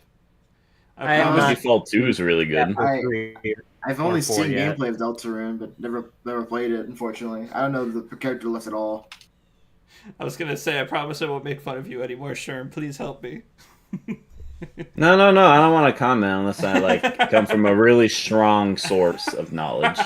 I have not played Deltarune Chapter 3 or 4 yet, and I have never played Bravely Default, so all I can really say without further context is, alright, this is alright. They both have the edgy emo hair, so that's cool. So, I don't want to spoil Bravely Default too much, because I think the less you know, if you go into it thinking it's just another Final Fantasy, it will be really good. But I'll be very loose, is that it is a meta story to a certain degree. And the connection between these two is that they are both vessels for, like, us, the actual player. Oh, alright. Do either of them actually speak? I don't know. I'm just curious, because Undertale, Frisk thinks things, but they don't necessarily say anything. Tiz, the only thing he's got going from really is that he's got Riz, but I don't know anything other than that. I feel like this would be a cool one to do once Deltarune is over. That way we can get like a full extent of like both of their abilities. Where's D-Light when you need him? True. Delight, save us. Back. I'm gonna message him right now. Tell me. Yeah, he's not gonna come. Chris versus Jodio. Why is that a matchup? Who's Jodio? Is that a Wait, thing? like Jodio Joestar from Part 9? Yeah, I can only assume. Is that? I'm gonna look that up. Is that a thing people have talked about? Is he an anagram for the reader? Jodio has the weirdest JoJo matches. I think I've seen him put against like Trevor from like GTA or something weird. I don't know. It's odd. That was the last one. It's was the Fun last. to end off on. They grew up without their father, but they have older siblings. Okay. They So go to it's the school. bastard matchup. They go to school. This is riveting. I mean, keep going. I'm starting to get more sold on this. Dialogue potential. Both would rather stay silent. Oh. Hell yeah. Now we're cooking. Now You know how much Alright. money that would save me? I feel like the animation would just be like 5 minutes of them just looking at each other. They don't. Their connections seem incredibly non-specific. Nah, it was the most specific thing I've ever heard. What are you- What are you It talking has- about? This is clearly the best They are matchup two of those. protagonists in the latest installment in a series. All right. Yeah. They have family names that are iconic to the franchise, being Joestars and Dreamers. All right. They are alternate versions of characters, but they're not. That's not how Chris works. They're They alternate grew up in versions. tough environments. Chris being the only human in town, and Jodio being in the drug business. Yeah. Very comparable. Okay. Yes, my favorite type of disparity. This is Monster something. racism and drug dealer. But what, They have what if- shown sociopathic tendencies and sudden acts of violence. What if JoJo Part 9 is a prequel to Deltarune and Jodio is actually Chris this entire time? Oh, you might be onto something. Wait. What if Chris grows up to be Jodio? Oh my god.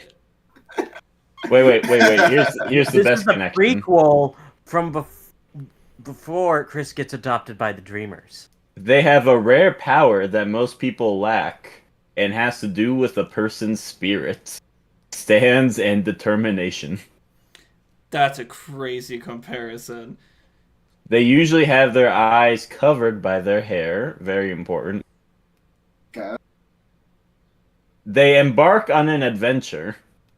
Oh my god.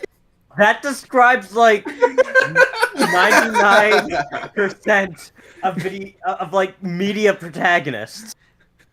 I really hope my we're not God. breaking some person's heart right now. Yeah. No, They're I hope we watching are. this right This is a now. weird matchup. This is definitely strange.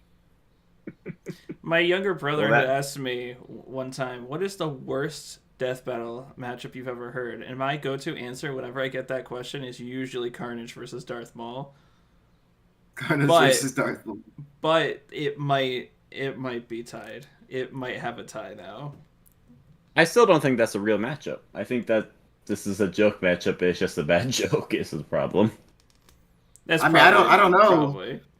I don't know. Like maybe something between Darth Maul fighting like the Spidey crew must be like cooking, because if y'all, I'm not sure if y'all seen or remember, but there was like a super powered like a beat down like live action fight episode between Darth Maul and symbiote like Peter. Oh, yeah, I or remember something. that. Well, it wasn't initially against symbiote Spider-Man. It was mostly just normal Spider-Man. Oh yeah, that's true. He yeah, became the symbiote Spider-Man in the alternate ending where he won. Are they Maybe it's still someone around? like that. Oh my god, Carnage. Oh yeah, they're still around. I'm not sure if they still do the live action stuff anymore, but I remember way back in the day, people would always be like, when is Death Battle going to get them for live action? And then we got They could've. Ismahawk. I mean, they're not bad. Their costume design's great. Yeah. The first one I saw was Master Chief versus, I think it was Captain America. And then Cap won. And I remember back in the day being like, bullshit. And nowadays I'm like, Yeah, Cap probably wins if I had to argue for one of them. I wish Master Chief was like so much stronger than he is now. Like it's kind of disappointing. I thought like Master Chief was like way stronger. Like Like before, He like, is dang, really actually- strong. Fiction's just stupid sometimes. I guess everyone he gets put up against he just gets mogged. I'm like, it got to a point where like I remember all of Dead Space was like scaled out. Like they get to like C block to like town level or whatever, and they're like FTL. I'm like, dang. Like also like Isaac has like this gun that just negates durability on like I think it's like a molecular level or atomic level or something. And it's just like, dang, like he would literally blitz and like one shot Master Chief Isaac Clarke. It doesn't sound right. Like narratively, this guy's a super soldier. Come on, Master Chief, you got this, right? I mean, that's Right? the same logic with like it narratively being weird that Cap can win, because it's like they're both super soldiers, but also Master Chief has like a super cool armor on top of all that. But Yeah, I get what you mean. I was just saying, like, if you just like put Master Chief in the narrative of Dead Space, like he basically just would be a god or something. But like, just in a power scaling, so I'm like, nah, like Isaac would like obliterate him. It's weird. you can argue both are FTL, can't you? I think well, for Master Chief, I think the highest I've seen him get is speed of light, not FTL though. I Oh, think. Yeah, I think speed of light, but potentially having FTL reaction speeds is what I saw. If we're talking just movement. I think Yeah. it would depend on how specifically the Duraneg of Isaac's weapon functions, because it's just like super hot, right? No. It's yeah, let me find it real quick. Isn't it just Yeah. straight plasma? No. It's called called the the plasma it's cutter. No. Oh no. It's the Tesla innervator. Let me bring this up. Let me see if I can find this straight out real quick. I know I have it somewhere in the dock or whatever. Let me look. Oh, so this isn't his main weapon. This is a side weapon. Yeah, he gets this in Dead Space 3. Oh, okay. Google Drive. The best I'm gonna see one. if I can find- Oh, it's undoubtedly his best weapon, in his arsenal. Let's see, and also the best weapon in the game. That too. Let me look this up.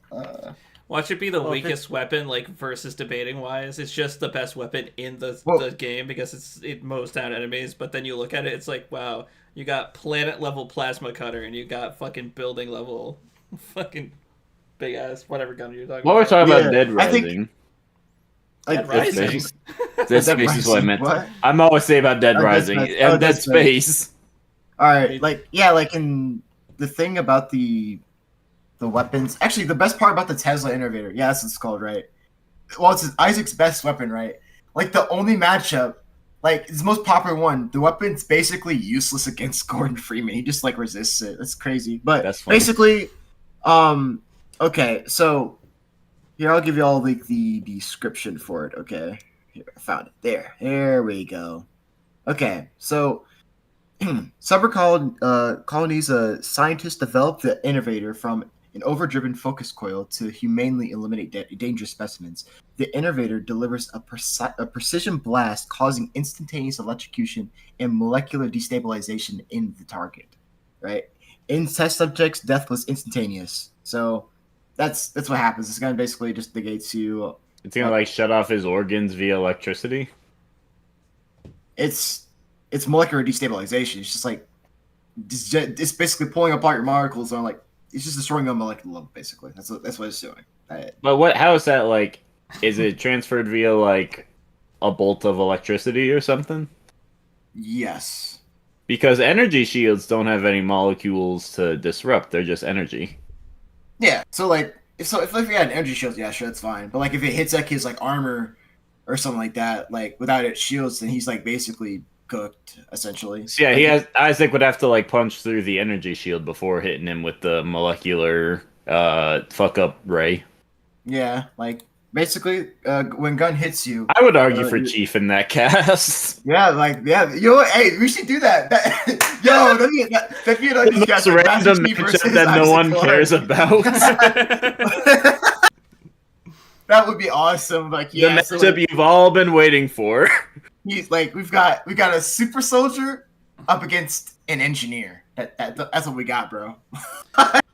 This is how I felt. You describing that weapon is how I felt when I was researching crypto, and I found the description of his black hole gun and how it was described it as a singularity. And I was like, oh, I wonder what the difference between it being a normal black hole and a singularity is. And I looked it up and I was like, oh my god. All right, God so dang. that's a really high level of power, and yet Zim still outstats it. That's crazy. Us versus debaters learn a lot about science accidentally. I know, right? This is some crazy stuff. I think So, while we're talking about Dead Space, I like to maybe make a claim, and I want to see how y'all feel about this. Is that just in terms of like pure horror and getting the adrenaline pumping, is it like the best? yes. Because I cannot think of like I think Resident Evil 7 comes close, but I think just in terms of like if you want like an adrenaline rush, Dead Space might be the best at that specifically. Especially Absolutely, the Dead especially Space true. remake.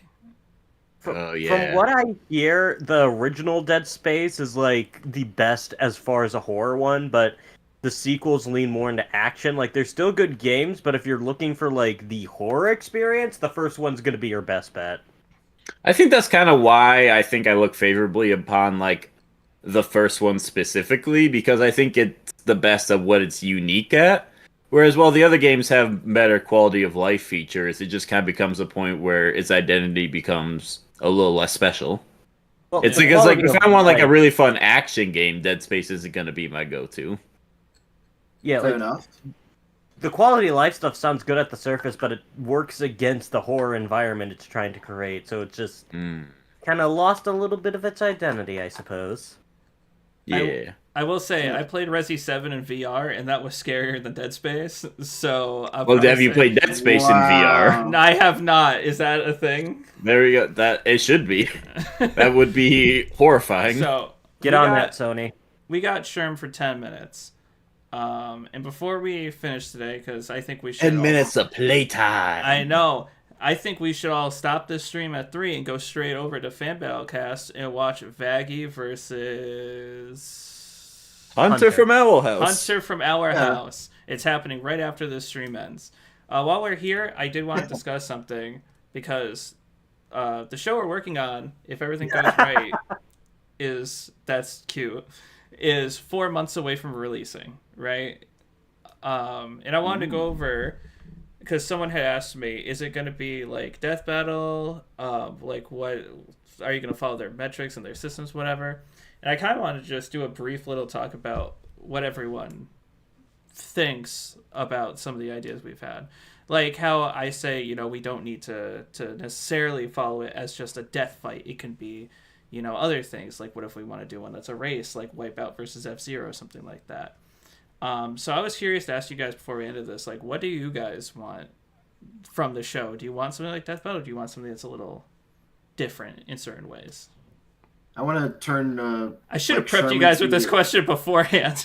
Maybe, but like, I want to turn Sherman to like a markable plushie, and he's like, "Whoa!" He's like, "What?" It's like Sherman's right here. He's right here. He's right here. We can interrupt an SCP analysis to advertise it as well. I think that would be perfect. There we go. That would be perfect. Beautiful. Can I go? Yeah. All right. You'll be seeing me again real soon if you're a real one, and if not, then I won't see you soon. But you'll see him soon when we turn him into a marketable literally plushie. 9 minutes. But yeah, I kind of wanted to talk about that because somebody had asked me, and I was like, I haven't really talked about the show publicly while we've been working on stuff behind the scenes. And if people don't know, Zorro, Sherm, Jobber, and oh my god, why am I forgetting our last guy's name? Oh, Saul. Are going to be like co-hosts to this, like in a rotating list. So every episode is going to have different, and then they'll come back after some time and all that kind of stuff. I don't want to show anything, and I think everyone would agree that it's better not to show anything. But I think it's interesting to think about, like, how could we be different as opposed to how are we the same? You know what I mean? Yeah, I know what you're in. So yeah, we've had a lot of ideas for episodes. Jobber has been trying to make me make every single Lupin episode known to man. I'm sure Nitrox, like, in pursuit, they hear this, like, yes, we converted Jobber to Lupin the Third. Yes. So good. Love Lupin. But yeah, like I was saying, I think even having episodes where someone doesn't necessarily die, but you can still call a winner, I still think that's a valid way to go. Death Battle is called Death Battle because it ends in death. Our show isn't called that. You know what I mean? Yeah. Yeah. So like I you don't feel need to like- have Aang slaughtering someone to finish the fight.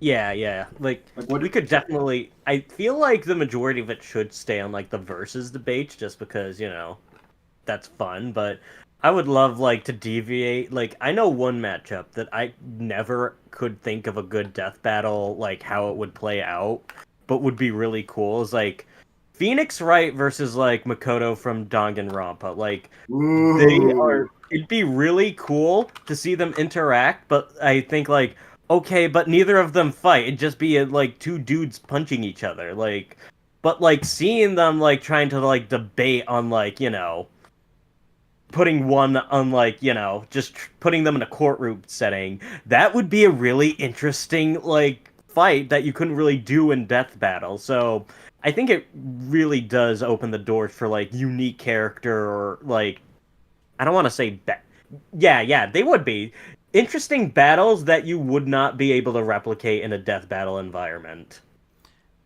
The other day, because like what Dark Lord did, because everyone saw his pitch matchups here. Everyone that works with me, I'm giving the opportunity to do that because I want it to be a mix of the episodes we do, and the reason I think makes it a little unique is have all the viewers always vote for the matchups they want, even if they don't particularly pick the matchups. They at least always have like, okay, here's 4 matchups. What do you want to see the most, right? Right. And I always want to keep that kind of method going forward. Even if we might have to change things later on if situations change or whatever, I still want to have a good mix of this is what the audience wants to see, that maybe Death Battle's not thinking about it, but we can still do it. Like I don't think anyone was thinking about narrator versus game, but we're doing that and it's going to be interesting. But then I also want these passion projects for Zorro and Chopper, and I like, because I think passion shows, right? I think if you're passionate about something, you're going to make something cool. You're going to make something awesome. I'm not necessarily making to hit clicks, you know what I mean? So I Right. think there's a lot of opportunities to really show uniqueness, show passion, show love to the community through what we're doing. One of the things Saul mentioned the other day, which is similar to the matchup you just said, he was saying like, oh, what if we pitch the idea of doing Edgeworth versus Saul from Better Call Saul? Ironic, but I'm like, I essentially said like, oh, we could be experimental. Like we don't need to feel beholden to death. We don't need to be beholden to a fight. Race. If anyone here wants to learn court, we can go into a court battle. You know what I'm saying? Like narrator game. I don't know if it could end in a death per se as of yet because I haven't gotten to the research on that yet. But it would be cool to figure out like, okay, what are other avenues we could take to still make this crossover feel like a crossover and still come out with a victor. Yeah. And that's the Like kind of stuff matches- that excites me. Yeah, and I also like we do like matchups that kind of the match like we're matchups where it's like not really necessarily like okay like they fight or whatever like the Hulu aspect like but really I'm talking like really asks a question like or gives a scenario where it's like for example Light versus Columbo and Death Battle is like okay could Columbo solve this could it not it's really like gets you like thinking right but Yeah. also let's say for example a more out there type of JoJo matchup I basically just saw I'll call this like yeah, this is the JoJo version of Light versus Columbo, where it's like, let's say, Rod Serling from the Twilight Zone, aka the narrator, or the Twilight Zone itself, versus Rohan Kishibe, right? From like JoJo's Bizarre Adventure, essentially. Rohan would be Like, such an interesting character to cover, I think. Oh my Yeah. gosh, yeah. Someone who could see your whole history as pages and then alter your behavior. Like, even if Yep. that's not a death fight, you can do so much with that. It's really cool, you know, and in placing him in a scenario where like, because Rohan is like one of the I think similar to, let's say, like Wonder View, right? He's one of the most unique JoJo characters out there. So much so that like it's basically the author, like the Iraqi, stand-in. It's his favorite character, and the dude even got his own like continuous spin-offs, right? In movies, it's crazy. Where basically they have like the Thus Spoke Kishibe Rohan series, which I'm not even joking. They said like it's confirmed that series. It's actually inspired off of the Twilight Zone, right? And he goes off like Rohan. You see him placed in these scenarios where like he's fighting gods. He's like outsmarting them and stuff like that. That's this whole thing. Getting out of these scenarios, and let's say like if he could get out of the Twilight Zone, for example, right? Like could he beat the Twilight Zone? Could he escape? Right? That's And he has to use his abilities to get out. Yeah. That's really interesting. Also, love Twilight Zone, so It's so that good. immediately has my backing right there. Mm-hmm. But yeah, We're gonna have to put up a poll of like 4 untraditional versus matchup ideas at one point just to test the waters. yeah, I'm still down to just make F-Zero versus Wipeout because that shit would be awesome. Just like as a test, just to show people like how we can cover it. Yeah, that'd be good. Maybe we should do that. Maybe we should do that. Maybe we should decide on like a list of experimental things we could do, like maybe Makoto versus Phoenix, whatever, and show ways where we can do this differently. And from those, they'll be like, okay, let's see what people say, let's see what we can improve on, and then really make something special. Yeah, actually, I think I might have something for y'all to show y'all, like at least that secretly we don't want to spoil too much, but I think I might have something to show y'all this weekend. It's really cool. I might know what you're talking about. I'm not sure though. I don't want to say anything, but I might know what you're talking about. We're hitting 3 o'clock now though, so I'm gonna end this and. Again, go over to Fan Battlecast. They're doing an interesting matchup for Pride Month. Show your love. Everyone deserves it. And, yeah, have a good one. Everybody.